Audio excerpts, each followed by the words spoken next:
you for joining us for today's webinar. My name is Michelle McGovern. I'm an editor here at HR Morning, and I'll be your moderator for today's event, which is Cut Costs, Not Coverage, What Every Employer Needs to Know. It's being presented by us here at HR Morning and sponsored by Personify Health. Now, to start, just a little housekeeping before we get started. If you have any questions during the presentation, just type them into the chat box in your control panel. If they're regarding the subject being presented, I'll add them to the queue for questions at the end. Now, I'd like to introduce our speaker. Dr. Jodi Smith is the Vice President of Clinical Quality and Strategy at Personify Health. She has over 2 decades of experience designing quality, cost-effective programs that optimize care delivery and member health outcomes. She has an extensive background in case management, care transitions, and hospital operations. Dr. Smith graduated from the University of Colorado with degrees in kinesiology, adult and geriatric nursing, plus a nursing doctorate. She is also a certified case manager, master trainer of Stanford's chronic disease self-management program, and a published researcher. And at this point, she probably wants to correct my pronunciation of kinesiology. You did great. Kinesiology. Thank you. Yeah. As we already discussed, how many of us know someone or have a friend who is educated in that? Yeah, I don't know that I know a single kinesiologist in my life. Yeah, If you went to school with some, right? that's true. But I don't think there's a job market out there. We all had to go on in our education, and I decided to take the nursing route. Well, we appreciate that, especially considering the subject we're covering today. So let's jump right in. So why does cutting benefits often lead to higher long-term costs rather than savings? It kind of doesn't make sense, does it? Yeah, I think I'm so glad we're starting with this question because I think it's the number one myth I want to bust today. And it's the reason we titled the webinar the way we did. So when employers cut benefits, they're not eliminating costs, they're just shifting it or deferring it. You know, when you squeeze the balloon here, you know, things go out on the other end of the balloon. And so here's what the data tells us, that deferred care becomes crisis care. So when employees lose access to primary care, mental health support, chronic condition management, they don't stop getting sick. So they show up differently and in different places that we kind of don't want them to. So they show up in emergency departments and often deteriorate until they need hospitalization. And we all know this, that the average ED cost is 10 times more that of a primary care visit. And so we want to prevent hospitalizations with really, really good primary care. The other thing that's no shock to anybody on this webinar is that turnover is expensive. SHRM estimates replacing employees anywhere from 50 to 200% of their annual salary. And you know, benefits are often ranked as the number one reason for for attrition, and it's often amongst high performers that have options right in the market. So turnover is expensive. The other thing is you lose the compounding value of prevention. So every year you invest in early detection and condition management, you're building healthier, lower risk populations, and those have rewards downstream. So if you cut those programs, you reset the clock, and the cost trajectory is just delayed and shifted and will go back up. So the bottom line is, you know, benefit cuts feel like savings on spreadsheets in Q1, but they look like a crisis in claims in Q3 or Q4. I can see what you're saying too, because it sounds like it's the double-edged sword. If you have an employee who's going to an emergency room, it's costing more on that end, the healthcare itself, as opposed to going to the doctor, and they're losing the time in work. They're it's not just the turnover, it's the lost time at work. And you want your employees to be healthy. You want them to be okay. You just for the compassion of it, they're your employee, as well as you care about them and you want them in the facility working. Yeah, absolutely. There is absenteeism and productivity benefits and costs related to this too. And really, ER visits have a couple drivers. One is you have an emergency, you're in a car accident, or you're having an acute heart attack. A lot of times I saw in the emergency rooms is it's just seeking access to care in times where primary care is shut down 9 to 5, or they don't have it in really good primary care kind of near them. So we're going to get into some strategies around that later on. Well, let's step away from the emergency care that we are chatting about there, and let's talk about the chronic conditions. What chronic conditions are driving the highest claims day, and how should employers prioritize interventions with those kind of conditions? Yeah, this is probably not going to be any surprise to anybody on this call around kind of the top drivers of condition prevalence, which drives utilization and drives costs. So 5 conditions kind of work in the claims data and across our platform are kind of showing up as things that dominate employer health spend. And the good news is they're largely manageable with the right programs in place. And so the top 5 drivers of employer spend are cardiovascular disease, musculoskeletal disorders, diabetes and prediabetes, and I would put in obesity medicine in there, and cardiometabolic syndrome, as well as cancer and mental health and substance use. So I always say to clients, if you have $1 and here's how we're gonna partner together to prioritize that dollar and how you spend it. First off, I love using data to inform the solution design and help us prioritize where to focus and start. And so I usually recommend that to start with cardiometabolic syndrome and diabetes and prediabetes and cardiovascular disease, because it's the highest leverage intervention. This prevalence has been rising across the time in my career, and nearly just shy of 100 million Americans have prediabetes but may not know it. And there's a ton of evidence-based prevention programs that can reduce this by close to a half.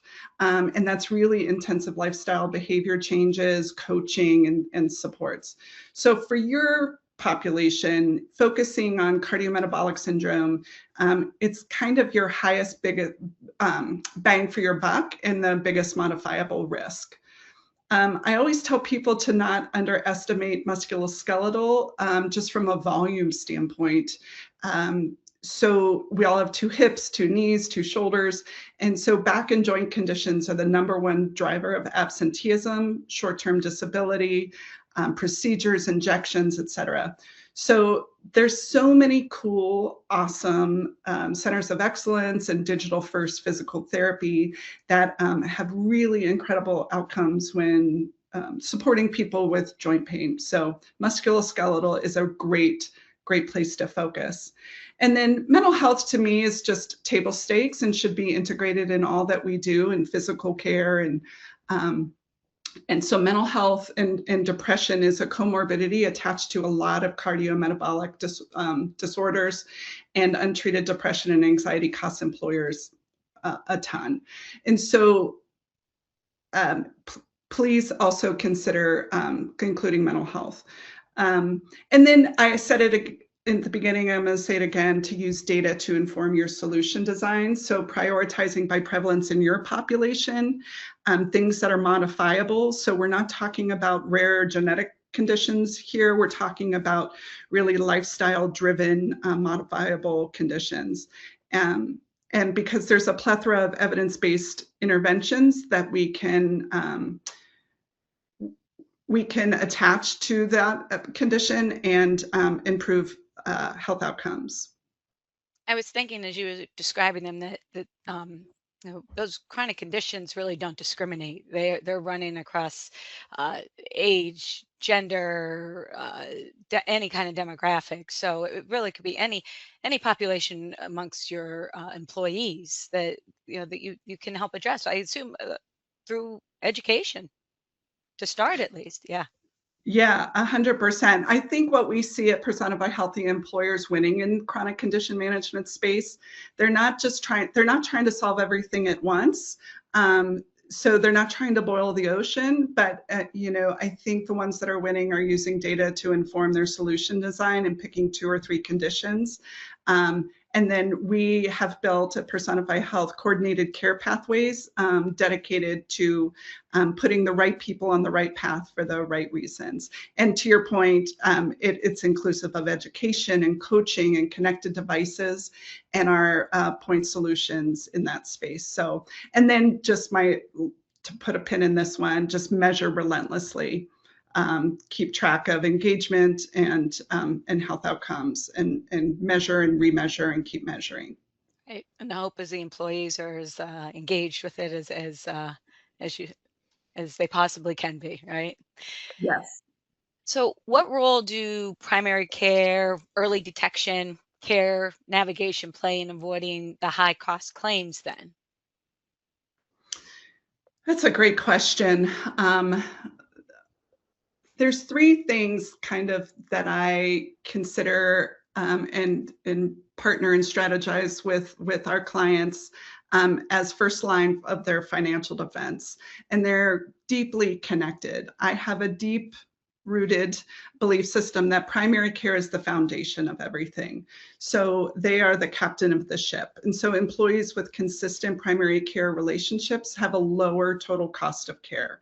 They're more likely to catch issues early, manage chronic conditions, and avoid unnecessary care, so unnecessary specialty visits and even unnecessary ERUs.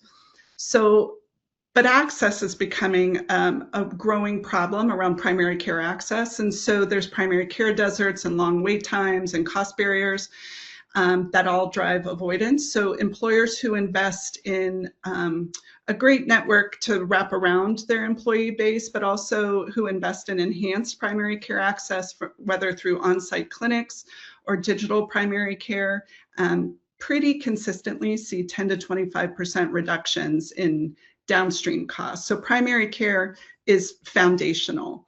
And then we have a really, really strong screenings and immunization gaps in care product that and the whole purpose of that is early detection changes the cost trajectory entirely. So if you catch something at stage 1 cancer diagnosis, for instance, it costs a fraction if you catch it at stage 3 and 4. So there's really good evidence-based clinical guidelines for screenings and immunizations, and to nudge people to go in and get those screenings done. But the same is true for diabetes and hypertension and cardiovascular disease screenings and annual wellness visits. In my book, they're not a nice to have, they're kind of a must have, and they are a cost controlling strategy. So together, those levers reduce spend, avoidable spend, improve outcomes, and support healthier workforce over time. I'm going to add one little aside around care navigation. It kind of can close the gap between knowing and doing. We hear a lot from clients that we have all these benefits. We have this rich benefit design, and our employee base just doesn't know they have them or aren't using them in the right way. So you can have the best benefits in the market, but if your employees don't know how to use them or choose the wrong side of care, you're still paying for inefficiency. So, the Personify Health platform has an incredible hub for how to show the benefits that are available to you and then help navigate you to the right site of care. You get an MRI in a hospital, it's going to cost multitudes more than if you get an MRI in a freestanding imaging center. So navigation is also pretty critical to that. And helping employees understand that difference right there ahead of time is important.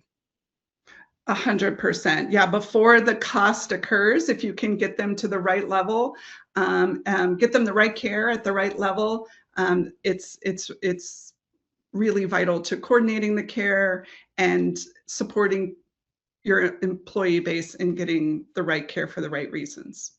You said something at the beginning of answering this question that piqued my interest about the access to care. Mm-hmm. Um, and it's not something I've ever thought about much because I've never personally, so I'll go down that road, but I've never thought of not having access to care. But obviously you must have clients who have who their employees may not have as easy access to care. How do you help them, or how do the employers help their employees get access to care if they live in would you say a care desert or something, to get access that they need to, let's say, in first, and what we've mostly been talking about, kind of the preventative or being ahead of any conditions. Yeah, I think it's really prevalent in rural communities, and then in urban communities, primary care doctors are decreasing as a specialty to go into.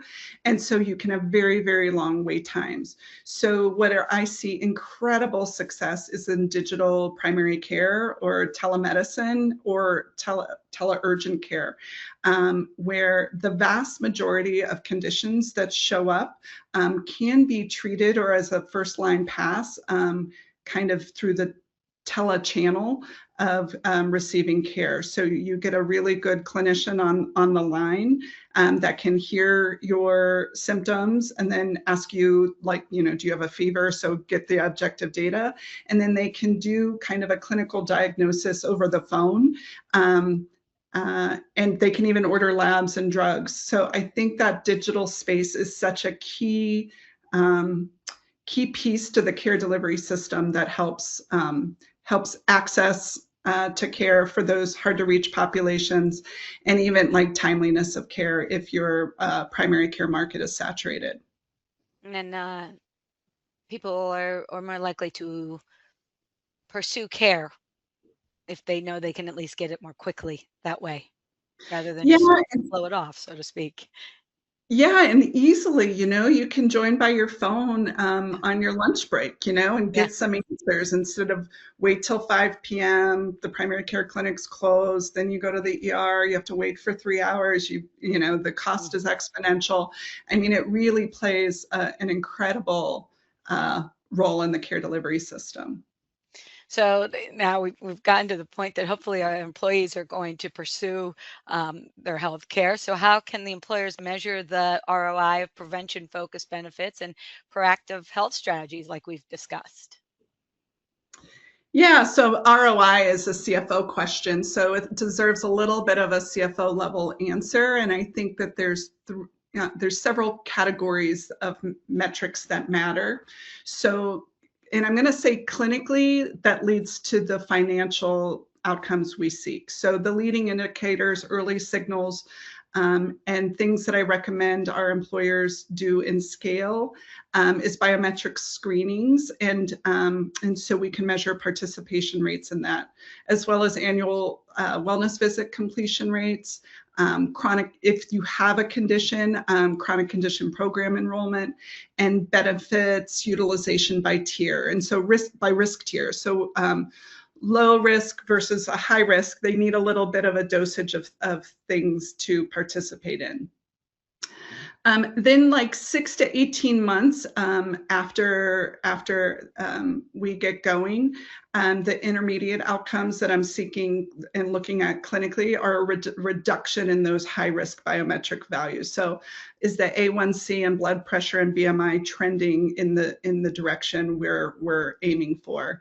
And then you can also look at ER and inpatient utilization reductions and look to see what those are trending like. And then there's a huge pharmacy play here around generic drug substitutions, and see if we can get people to biosimilars, and kind of attack things from the pharmaceutical end. And then obviously, like, focusing a year to 3 months, because nobody changes their BMI overnight. And so you need a long runway to engage people in healthy behaviors, reward them, support them a long time to keep the plan of improving their health. So we usually recommend that a year to year 1, year 2, year 3, we're looking at year over year trends around PM trend compared to national benchmarks and year-over-year cost trends in specialty and inpatient costs. The really cool thing at Personify Health is I have access to this enormous book of business metrics by industry. So, is it labor? Is it financial? Is it tech? And then be able to benchmark the employer against other similar, apples to apples employers in our book of business. So I see this sometimes. People are like, "Oh, we're doing so bad," and I'm like, "Actually, compared to the book of business, you're ahead of the curve."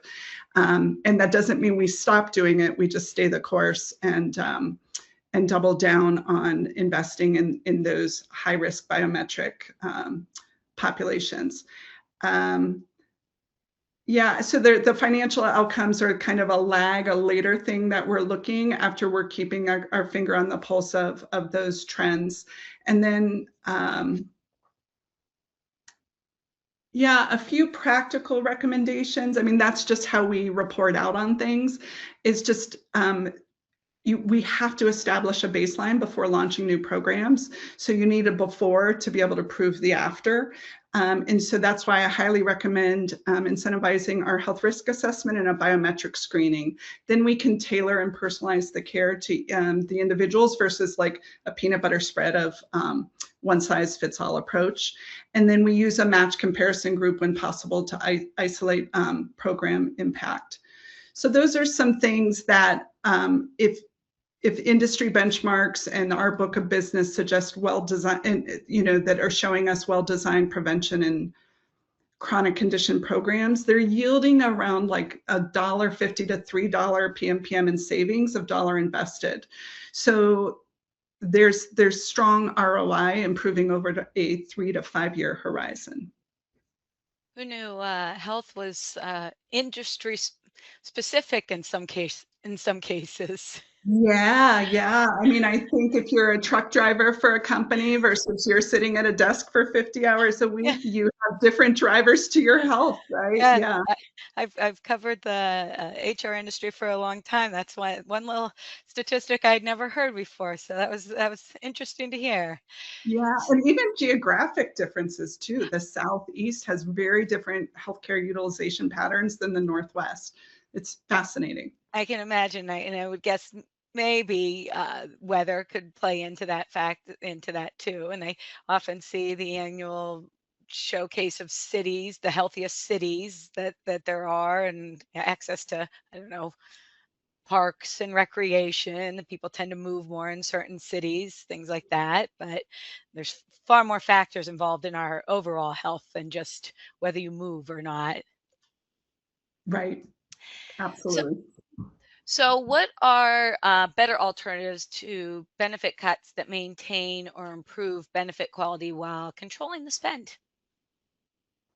Yeah, great question. There's several strategies that are important to not only prioritize but also try and coordinate. And none of them require you to reduce what employees have access to. So one is use your data to inform your plan design. So smarter plan design. There's value-based insurance designs happening and value-based care designs happening and contracts happening that reduce or eliminate cost sharing for high value services. So like primary care, preventive screenings, and chronic condition medications. So you're not cutting coverage, you're kind of restructuring the incentives so employees make better choices and honestly stay healthier. Site of care optimization is a really strong and beautiful and complicated lever to pull. I tell the story all the time. I got my start as an orthopedic nurse in the hospital. And when I started, a total knee or a total hip would be in the hospital a week. I'd discharge them to a rehab facility. Then they'd go home with home physical therapy. And now it's not done in the hospital. It's done in an ambulatory surgery center. You go have surgery, you're discharged home same day. And at least with anterior approach hips, there's no physical therapy involved. So the episode of care is much, much reduced. And there's no change in outcome. So, I mentioned it earlier, you get an MRI in the hospital versus an MRI in a freestanding independent imaging center. It's can be 1, 2, 3-fold cost differential. So birthing centers, freestanding imaging, and those high-performing networks is really important to pay attention to. I also mentioned the pharmacy strategy. So prescription drugs are now the fastest growing cost category for most employers. This is a really important thing to partner on around formulary management and biosimilar adoption.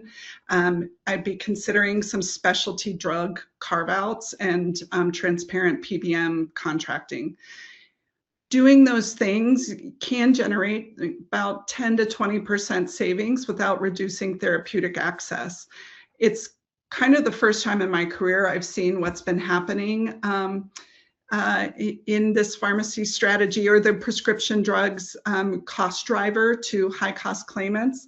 And I think we can attack it, but it takes this kind of multimodal approach and coordinated approach around your pharmacy strategy. And then the last thing I'm going to probably end on is just this population health management strategy. So proactively identifying, engaging your highest risk members for the right reasons.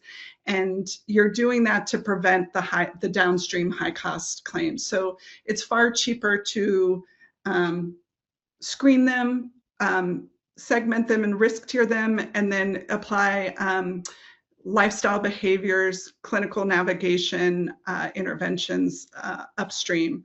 And that all requires data and care management infrastructure and benefit ecosystem and hubs working together and in concert to kind of put your arms around your population. And I can't forget, a part of that population health management is really strong integrated mental health care. And as we all know, that lives on a spectrum from I'm stressed or anxious and burnout, I'm a caregiver, all the way to kind of diagnosed anxiety and depression that really drives absenteeism and medical spend. So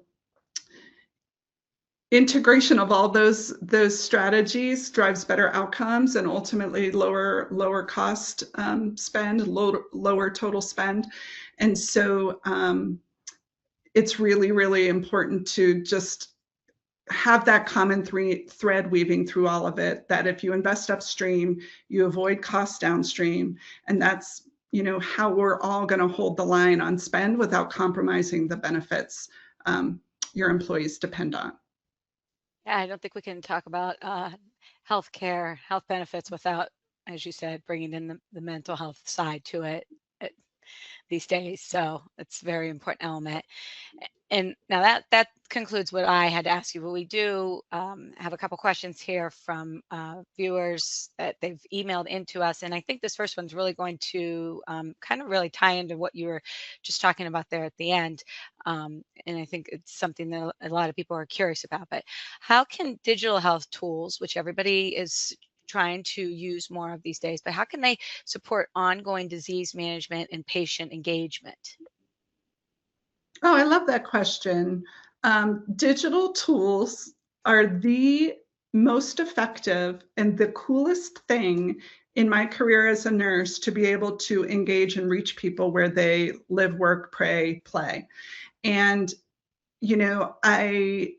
bricks and mortar care is very important, but it's not necessary for everyone. So reaching people, I call it like provider in your pocket, coach in your pocket, it is so valuable to fill in the gaps in those in-between visits around, staying the course for your health journey. So they're most effective when they are personalized, so that it feels like the digital tool knows me and then shows me and delivers content and coaching and reminders relevant to me and my situation. So personalization is really important, because if you get a nudge or something that's like, not relevant at all to you, you're going to lose confidence and tune out. The next thing is digital tools are most effective when they're connected. So they're integrated and coordinated between and across devices and claims and biometrics. and the care team. So that informs the personalization. So rather than operating in a silo where as a consumer, I don't have to go to 7 different apps to kind of coordinate my own care. It's really important, and at Personify Health, we have that all under one roof to connect those so that it becomes meaningful, personalized, and kind of one-stop shopping. And then this goes without saying, but if it's hard to connect to a digital tool and it's abrasive and you're less likely to engage. And so I say digital tools need to be frictionless. So accessible via the channel that's important to me and my wishes. My mom wants an email. I want a text. So frictionless, it means accessible, and it just means minimal steps to engage, and that it's kind of intuitive. So it's kind of like know me, personalize my care, show me, connect the things that are relevant to me, and then guide me around this frictionless experience. And I think that's really the key to engaging people on all levels of health journeys, to stay engaged and to have knowledge of their healthcare in their pocket. Sure, sure. And the more employees are comfortable engaging with that, the more personalized it's going to become because it becomes their tool. They're That's right. becoming intimate with it. So yes. Yeah. So another question, another email question, kind of flips it on this. So as the employer, what data should employers monitor to ensure chronic condition programs are working then?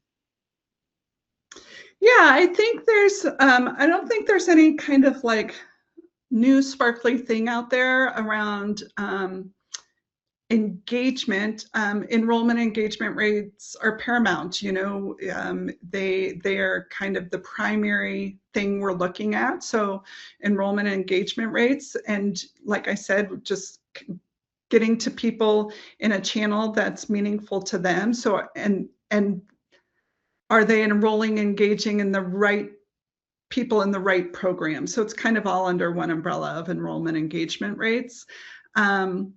The other data, obviously, we've already talked about is clinical outcomes. To what end are people engaging in condition management programs? So are they trying to lose weight? Are they trying to improve their blood sugars? Are they trying to help their mental health? And so you want to measure those things. Healthcare utilization and normalizing across populations is a really good indicator of the health of your population. So those are ER visits, hospitalizations, et cetera. Cost trend. Employers are definitely looking at cost trends. So PMPM for the chronic condition cohort year over year. Like I said, you have to use a long runway to bend the curve on chronic conditions. And then something near and dear to my heart is I'm very, very passionate about preventive care and screening. So gaps in care closure rates. So are they completing the recommended follow-up visits, screenings, age appropriate and seasonal immunizations for their age and stage? And then, likely reporting those quarterly to benefits leadership and annually to the CFO with trend context, I would think is really important. Absolutely. Bottom line, we want to see our employees get healthy, stay healthy, be healthy. Amen. That's Yes. great. Yeah. Yes. Well, that's about all we have today. I don't know if there's anything else you want to add before we close. No, just thank you so much for having me and Oh, allowing the opportunity to showcase Personify Health and our passion for engaging employees in their health journeys. Love it's it. been our pleasure, Jodi. Thank you so much. And on behalf of HR Morning, I'd like to thank everyone for attending the webinar. This concludes the program.